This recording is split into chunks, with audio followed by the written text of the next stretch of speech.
ચાલતી ટ્રેને હું ઉતરવા ગયો, એમાં મારો બેગનો પટ્ટો હતો, એ પગમાં આવતા હું પડ્યો હતો.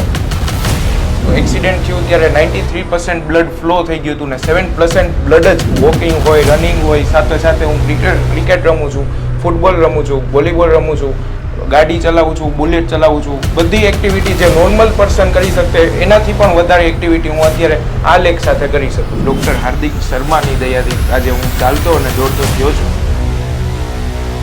મારું નામ રોહન કમલેશભાઈ મીરાણી છે.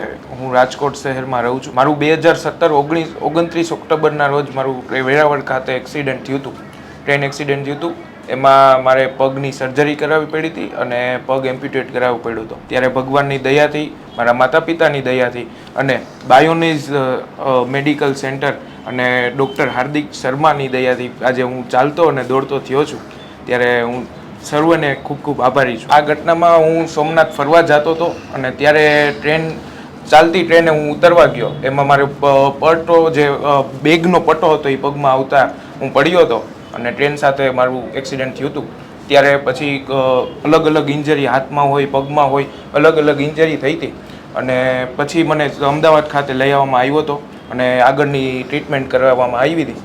અને પછી હું ડૉક્ટર હાર્દિક શર્માને મળ્યો અને મારું જે લેગનું એમ્પ્યુટેશન થયું હતું એની આગળની ટ્રીટમેન્ટ કરી અને આજે દોડતો ચાલતો બધો કર્યો. મારું જ્યારે એક્સિડન્ટ થયું ત્યારે 93% બ્લડ ફ્લો થઈ ગયું હતું ને 7% બ્લડ જ વધ્યું હતું પ્લસ ફ્લોઈંગ ઇન્જરીમાં.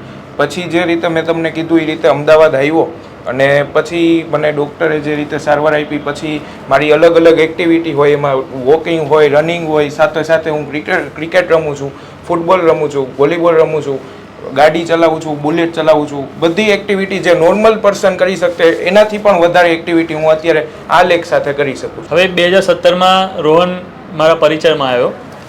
ડૉક્ટર સંજય શાહે એમ્પ્યુટેશન કર્યું હતું. એના 3 months પછી બધું જ્યારે એકદમ પગ જ્યારે મેચ્યોર થઈ ગયું, એમનું જે એમ્પ્યુટેશન સ્ટમ્પ છે, રેસિડ્યુઅલ લિમ્બ જે મેચ્યોર થઈ ગયા, એના પછી આપણે પ્રોસ્થેટિક ફિટમેન્ટ કર્યું.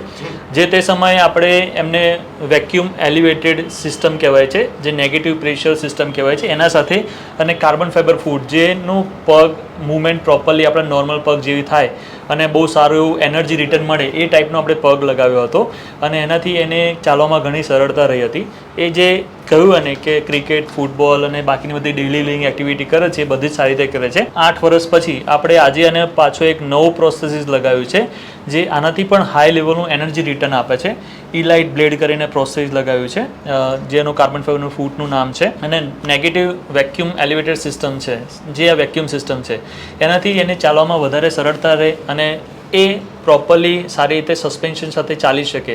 આપણો ઉદ્દેશ્ય આ છે. હવે આ પગ એઝ ગુડ એઝ આપણે નોર્મલ જે એક્ટિવિટી કરે છે એ પ્રમાણે ચાલશે. એ રોજિંદા જીવનમાં ડેલી એક્ટિંગમાં રોજ સવારે સમજો એ સવારે 7-8 વાગે પહેરી લે તો એ કન્ટિન્યુ એને લાંબો સમય પહેરી શકશે. જેટલું પણ એ લાંબો સમય ખેંચી શકે એટલો સમય લાંબો સમય પહેરી શકશે. અગર બહુ હોટ ક્લાઇમેટ કન્ડિશન છે તો એ સમયમાં કદાચ પરસેવો, સ્વેટિંગ જેવું કશું થાય તો એ જે તે સમયે સિલિકોન લાઇનર કાઢવાનું હોય, ધોવાનું, નોર્મલ હાઇજીન જેવું રાખવાનું હોય. બાકી એઝ સચ આ ફૂટ પૂરેપૂરો વોટરપ્રૂફ છે, એટલે સીધો એ દરિયામાં પણ જઈ શકે નાહવા માટે, સ્વિમિંગ પુલમાં પણ જઈ શકે યા પછી ડાયરેક્ટ શાવર પણ લઈ શકે. આ રીતે આ પ્રોસેસ અને યુઝફુલ રહેશે. મારું ક્લિનિકનું નામ બાયોનિઝ છે, ઘાટલોડિયામાં છે અમદાવાદમાં, અને જે કોન્ટેક્ટ નંબર છે નીચે લાઈનમાં છે.